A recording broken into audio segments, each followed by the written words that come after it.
12 June 1:15 গুজরাটের আহমেদাবাদ থেকে London যাওয়ার উদ্দেশ্যে একটা এরোপ্লেন রওনা দেয়।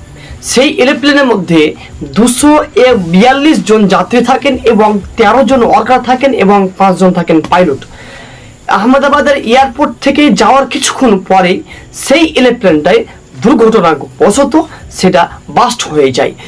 যেখানে বাস্ট হয়ে যায় সেখানে হাসপাতালের হোস্টেল, সেখানে প্রায় 8 জন ডাক্তার দুপুরের লাঞ্চ করছিলেন।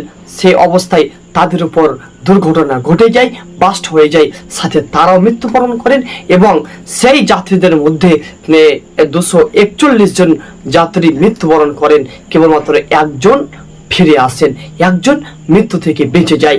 আর যে 13 জন ওয়ার্কার গার্লস ছিলেন তারাও প্রত্যেকেই মৃত্যুবরণ করেন এবং পাইলট সহ সকলেই মৃত্যুবরণ করেন। এখানে প্রশ্ন হচ্ছে এটাই যে কেন এই এরোপ্লেনে ছাড়ার পূর্বেই যখন 1:15 বাজে তার পূর্বেই অর্থাৎ 12টা নাগাদ একটা ভিডিও সেই এরোপ্লেন থেকেই আপলোড দেয়, যেখানে কোনো এসি কাজ করে না, যেখানে রিমোট কাজ করে না, যেখানে তার স্ক্রিন, তার টিভিগুলো কিছুই কাজ করে না। তারপরেও কিন্তু সেই এরোপ্লেনটা কি করে, রওনা দেয় অর্থাৎ ছেড়ে দেয়। সেখানে সেই এসিগুলো এতটাই খারাপ হয়ে যায় যে এরোপ্লেনের মধ্যে কোনো এসি চলে না। তারা এমন ভাবে গরমের মধ্যে তারা ছিলেন যে ভিডিও আপনাদেরকে দেখাবো,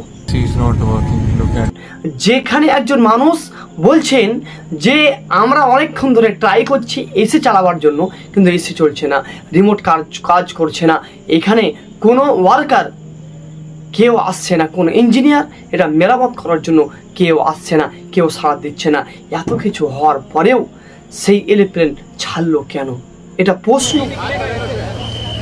যেখানে মানুষগুলো নির্মমভাবে হত্যা হয়ে গেল, নির্মমভাবে তারা মৃত্যুবরণ করলেন, যার হাতগুলো, যার পাগুলো, যার মুখমণ্ডলগুলো, যার শরীর গঠন কিছুই বোঝা যায় না। যেমন কাঁকড়াকে পোড়ানো হয়, যেমন আকৃতি হয়ে যায়, ঠিক অনুরূপভাবে মানুষের পোড়া লাশগুলো এমন হয়ে গেল যে ভিডিওগুলো দেখলে আপনার এই শরীর শিউরে উঠবে। দর্শকতা তারপরেও কিন্তু আমাদের নরেন্দ্র মোদী সেখানে গিয়ে সেলফি তুলছে। এটা কি নাকামি নয়? আচ্ছা, এটা কি কোনো ভালো মানুষের কাজ হতে পারে? এটা কি মানুষের জীবনের সঙ্গে খেলতামাশা নয়? যেখানে 242 জন মানুষ, 242 জন যাত্রী যাচ্ছিলেন লন্ডনে। কেউ যাচ্ছিলেন লন্ডনে বসবাস করার জন্য তার পরিবারকে, তার বাচ্চা কাচ্চাকে নিয়ে, তার সেলফি থেকে গেল। কেউ যাচ্ছিলেন সেখানে কাজ করার জন্য, কেউ যাচ্ছিলেন সেখানে ডাক্তার দেখানোর জন্য।